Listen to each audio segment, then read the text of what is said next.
Panati tukasadza wanaona my little sister yakagara. She said akagumira grade 6 and she's now pregnant. I don't know the background story, but numbine 8 months. Saka ndanchikumbira biyangu ndokumbira preparation yemwana. Ladies and gentlemen, kusangana kwatikuita zvakare pachannel ino, channel yeZim Witness TV yandinodzokana ma-updates akasiyana uye ndinoti kana kari kekutanga kusvika pano ingobayawo button rekusubscribe then turn on the notification bell kuitira kuti usarasikirwe neevery update yandinodzoka nayo pano nguva nenguva. So muri Zimbabwe nyaya yandauya nayo pano inyaya inopisa tsitsi. Nyaya yandinayo inyaya yaburitswa iyo na Jackie Ngarande apo aburitsa a 14 years old girl ane nhumbu ine 8 months.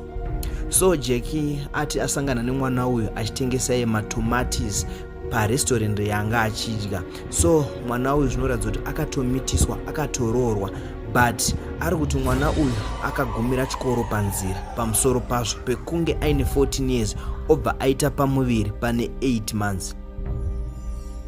Ko vemutemo mumbori kupiko kuchiitika ma-early child marriages akadai? Machechi here ko china matorudzi?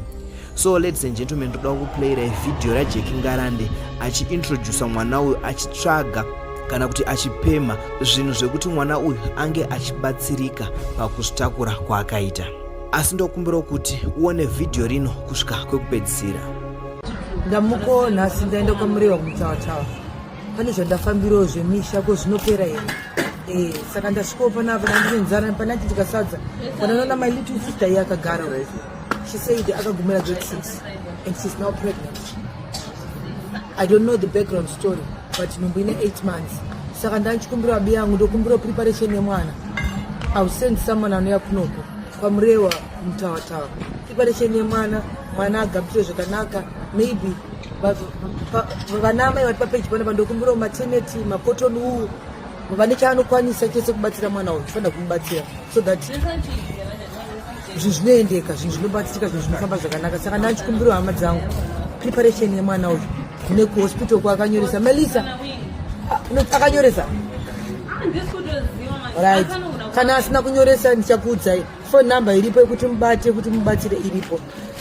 Vanhu kwamureva vari muarea inei, if you want to assist please get in touch with me tibatsirane naye. Yakadeuka mvura yemugucha yorero ndopatatowe apa. Ngatingobatsira kuti mwana agamuchirwe zvakanaka nepreparation izvizvo zvinodiwa. Thank you so much guys.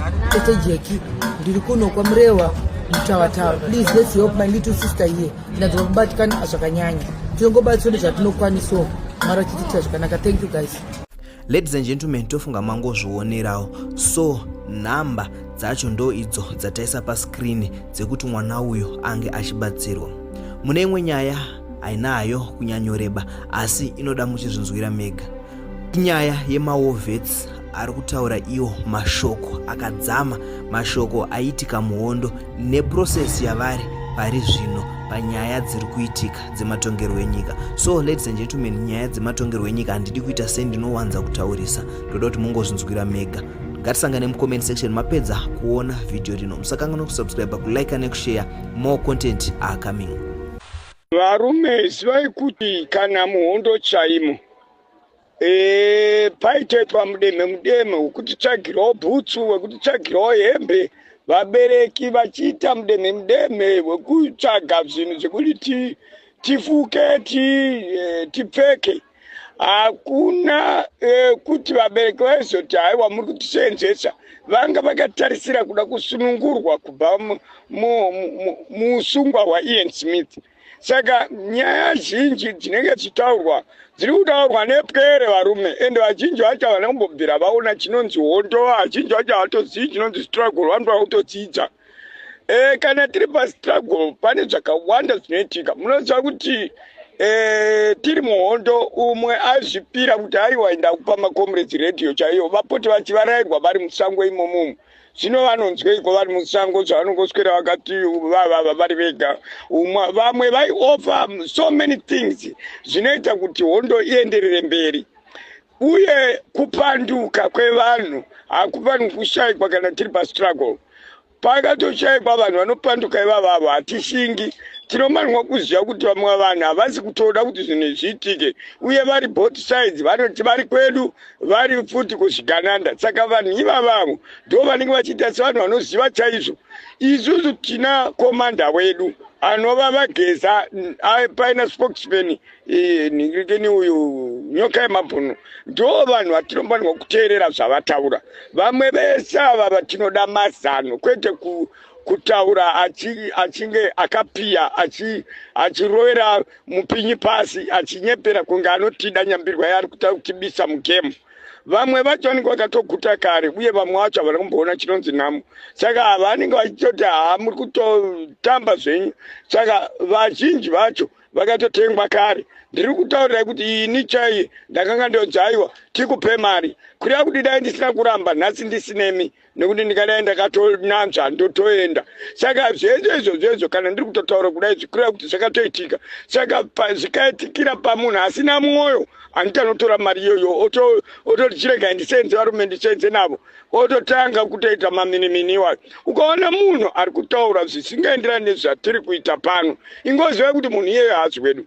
Ukaona munhu ari kutaura ari opposite musambomunzwire zvenyu urombo kana kuti andofunga akanganisa kana kuti arasika pakutaura. Hakuna, anotori kudivi risiri redu asi kuti watumwa.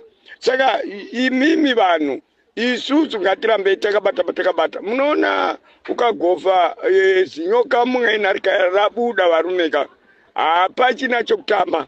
Nyangwe chero chawana kuposhera chete hapachina. Mukangofuratira chete vanofanirwa kurumwa kana vairi vanofanirwa kudonha. Saka kuti pasadonhedzwe tofanirwa kuita chigogogo takatarisa chinhu ichocho. Tofanirwa kuita chigogogo hatingakundwi nenhingirikini netsoko dzinouraya shumba. Tsoko chadzo dzikasvikirwa neshumba zvakaomarara inoitwa chigogogo inofa. Kana makudo chavo akatorerwa mwana wavo hapanoite basa. Hapadyi rinopisa. Panotete chigogogo achirwira kuti aiwa mwana iyeye tingatodamburani hazviiti asi. Saka isusu ngatirege kusiya nyaya yedu ngatirambe tiinayo tifambe nayo mberi. Uye ndiri kuona kuti zvigananda zvavhunduka zvinenge zvarobwa neana. Isusu ngatirambei takabata. Munonzwa ukabata kare kwave netsumo yekunzi hanzi ukanzwa chinzi aiwa wabata mudzi azinzwa sei kuti ndabata mudzi ndatobata gumbo. Usaregedze ipapo wakatobata gumbo ndori kunzi mudziro. Ndo zvatiri kuitirwa. Munoona vese vasikana vanotumwa vachitaura zvisiridzo vamwe vachitaura zvekuti vanhu vaore mwoyo. Ndo zvinoita hondo yese inotoda kushinga varume pamberi nehondo yekuzvisunungura pasi nezvigananda.